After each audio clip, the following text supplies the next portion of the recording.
This channel does not promote any violent, harmful, or illegal activities. All content provided by this channel is meant for an educational purpose only.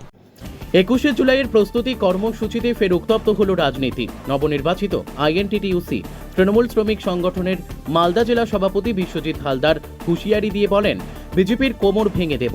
আগামী 50 বছরে তারা রাজ্যে জায়গা পাবে না। চাচল ও হরিশ্চন্দ্রপুরে তৃণমূলের মিছিলে অংশ নিয়ে তিনি এ মন্তব্য করেন। বিশ্বজিতের এই বক্তব্য ঘিরে শুরু হয়েছে রাজনৈতিক দরজা। বিরোধীদের মতে তিনি জেলা সভাপতি আব্দুর রহিম বক্সির পথেই হেঁটেছেন, যিনি কিছুদিন আগেই বিরোধী দলনেতার বাবাকে কুরুচিকরভাবে আক্রমণ করেছিলেন। সংবাদ মাধ্যমের মুখোমুখি হয়ে বিশ্বজিৎ বলেন, বিজেপি মিথ্যা কথা বলে ক্ষমতায় আসতে চায়, গণতান্ত্রিকভাবে তাদের প্রতিহত করা হবে। পাশাপাশি কংগ্রেস ও সিপিএমকে বিজেপির বি টিম বলে কটাক্ষ করেন তিনি। এই মন্তব্যকে ঘিরে বিজেপির পাল্টা তোপ। তৃণমূল নিজেরাই গোষ্ঠীদ্বন্দ্বে জর্জরিত, রাজনৈতিক দৈন্যদশায় ভুগছে। সিপিএমও দাবি করেছে তৃণমূল আর বিজেপি একে অপরের পরিপূরক।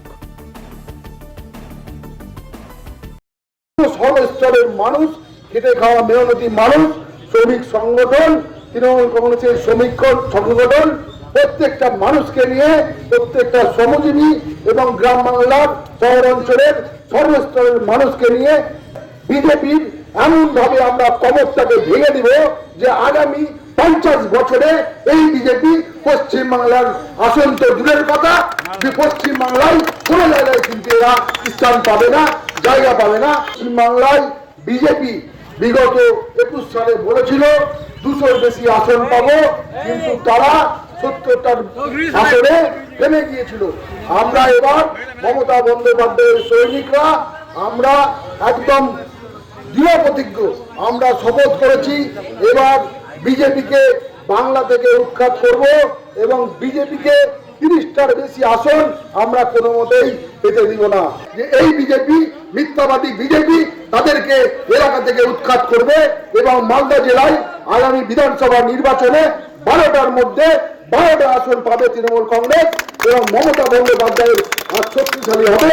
এবং তৃণমূল কংগ্রেস আমাদের নেত্রী মমতা বন্দ্যোপাধ্যায়ের দেওয়া যে প্রকল্প পশ্চিমবাংলার প্রত্যেকটা ঘরে ঘরে দিয়ে আমাদের পশ্চিমবাংলার মা বোনেদেরকে যেমন স্বনির্ভর করবে, সেই রকম সর্বস্তরে কৃষক, খেটে খাওয়া শ্রমজীবী মানুষ, মেহনতি মানুষ, সর্বস্তরের মানুষকে, প্রত্যেকটা মানুষকে শক্তিশালী করবে এবং গ্রাম বাংলাকে, পশ্চিম বাংলাকে আরো শক্তিশালী করবে, এগিয়ে নিয়ে যাবে এবং পশ্চিম বাংলাকে বিশ্বের দরবারে আরো একটা জায়গায় স্থান করে দিবে।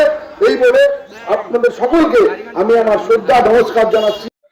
তৃণমূল দলটা আসলে রাজনৈতিক দৈন্যদশায় ভুগছে।